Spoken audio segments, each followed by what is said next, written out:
আজকে আপনাদেরকে যে মেসেজটা আমি দেওয়ার জন্য এই ব্লগটা বানানো, সেটা হলো যে ডায়াবেটিস আক্রান্ত রোগী সবসময় ওষুধ খাওয়ার অথবা ইনসুলিন নেওয়ার পরপরই হচ্ছে খাবারটা খেয়ে নেবেন।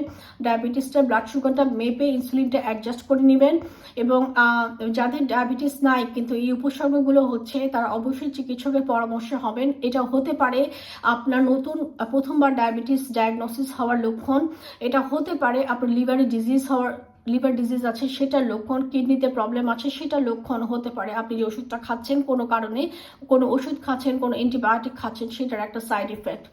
অতএব অবশ্যই ডাক্তারের শরণাপন্ন হবেন, ডাক্তারের পরামর্শ নেবেন এবং এই যে অপচিকিৎসাগুলো ফাস্টিং, ইন্টারমিডিয়েন্ট ফাস্টিং, এগুলো থেকে অবশ্যই দূরে থাকবেন। বিকজ হাইপোগ্লাইসেমিয়া কোনো ছোটোখাটো ব্যাপার না, এটাকে অ্যাভয়েড করা যাবে না। এটাকে আপনি হচ্ছে যে ইচ্ছা করলে এটাকে আপনি দূরে সরিয়ে রাখতে পারবেন না, যে ঠিক আছে হয়েছে একবার, এটা কোনো ব্যাপার না। এটা কখনোই হতে দেওয়া যাবে না, কারণ সামহাও এটা আসলেই বারবার হতে থাকলে ব্রেন ড্যামেজ হয় এবং আপনার বেসিক্যালি যেটা হবে যে আমরা বলি যে আপনার জীবনযাত্রার পদ্ধতি, বুদ্ধি খাটিয়ে একটা কাজ করা, কগনিটিভ ইম্পেয়ারমেন্ট হওয়া, ব্রেন ড্যামেজ হওয়া, এগুলো হতে পারে।